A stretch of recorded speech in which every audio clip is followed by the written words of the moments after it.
Mapagpalang araw po mga kapatid at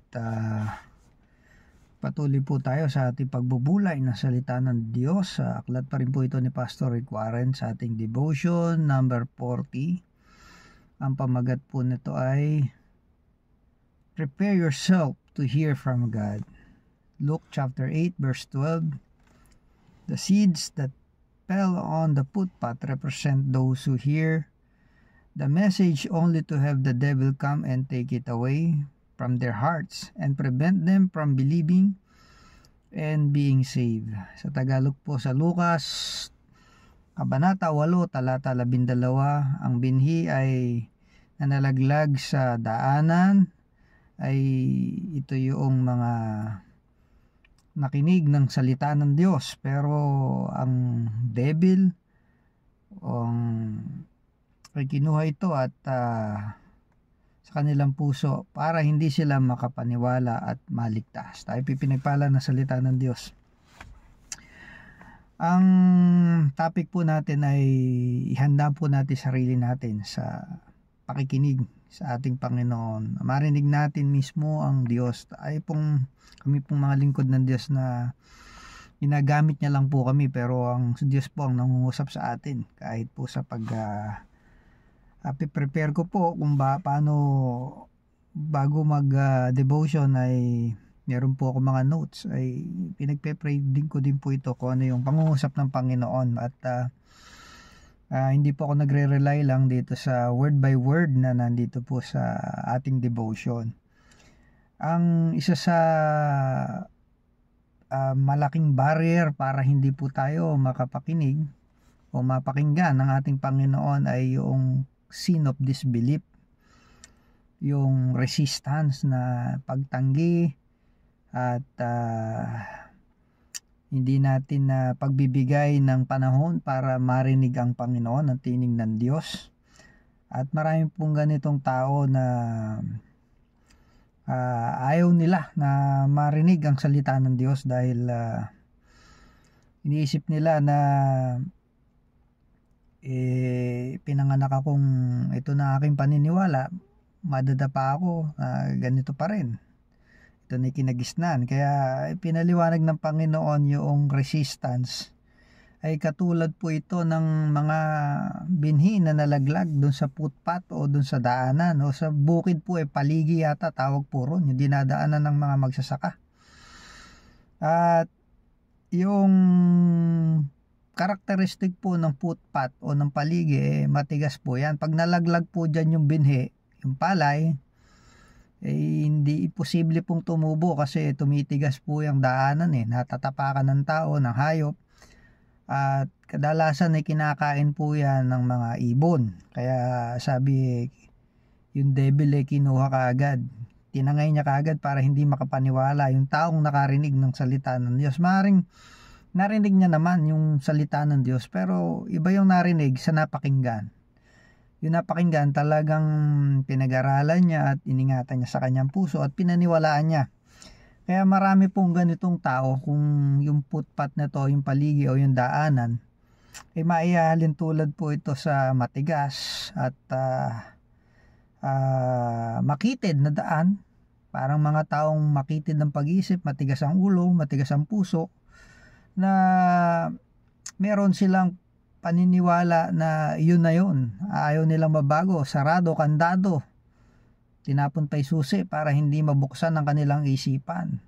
Thinking inside the box. Bigoted mind, makitid na pag-iisip. Ayaw na nilang makinig. Kung ano na yung kinagisnan nilang paniniwala, yun na yun.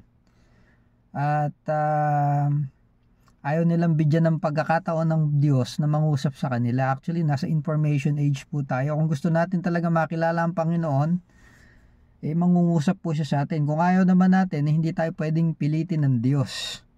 Kaya nga ito po yung tragedy ng mga close-minded people na tumigas ang kanilang puso dahil ayaw nilang maniwala doon sa salita ng Diyos at hindi ito mag-uugat kahit gaanong kareliyoso po ng isang tao kapag matigas ang kanyang puso para sa Panginoon, yung talagang pangusap ng Diyos. at na brainwash na siya ng kanyang samahan, yun na yun.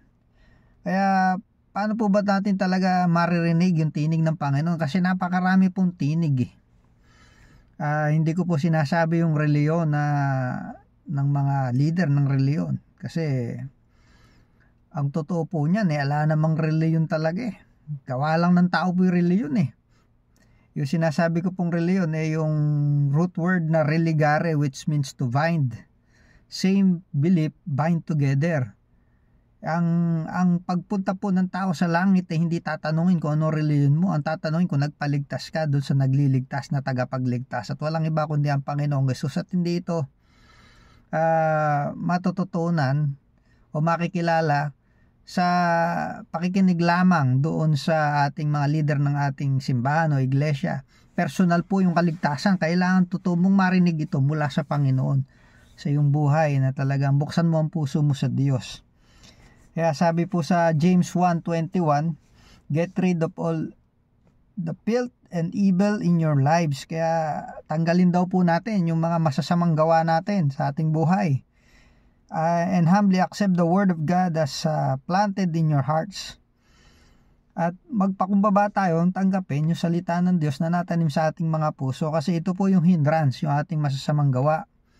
Kaya gusto natin manatili lamang doon sa ating mga nakagisnan na paniniwala dahil sabihin natin maraming bawal pag nakilala ko na ang Panginoon kasi ang pakikipagrelasyon sa Diyos personal. Hindi po corporate ang kaligtasan kundi personal ang pagpasok natin sa langit, personal ang kaligtasan. Kaya ang ibig sabihin po nito ay hindi na tayo magre-resist kapag tinanggal po natin yung mga masasamang bagay sa ating buhay. At handa na tayong makinig at bubuksan natin ang ating puso, ang ating isipan sa Panginoon at ito po'y magugat at mamumunga sa ating buhay. So yun po yung ating devotion. Prepare yourself to hear from God. So ang bottom line po nito, kahit gaanong pusong bato ka at ayaw mo makinig sa Panginoon, lagi kang umiiwas sa nag-share sa iyo ng salita ng Diyos dahil panatag ka na sa iyong nakagisnang reliyon o paniniwala na hindi naman nababago buhay mo. Alam mo na ala ka naman pinagkaiba sa karamihan. At kapag tinanong ka kung maliligtas ka o hindi tayo makasagot kaagad ng mabilis dahil nga hindi pa natin talaga nararanasan ang totoong kaligtasan. Hindi po ito theoretical lamang na narinig, kailangan experiential yung ating karanasan na personal sa ating Panginoon. Parang bato po tayo yung puso natin. Pero kahit ganong katigas ng bato, pag ito po'y patuloy na nababad sa salita ng Diyos, para bang napatakan patuloy ng ulan, lalambot po yan. Kaya ang pakikinig at patuloy na pakikinig na salita ng Diyos, ito po'y nagbubunga ng pananampalataya. Kaya magpatuloy po tayo sa pagdedevotion. Baka sakaling balang araw, pag pinagtiyagaan po natin itong pakikinig na salita ng Diyos, ay yung natanim sa ating puso ay mamumunga po ito. Kaya pagpalain po tayo ng Panginoon. Amen.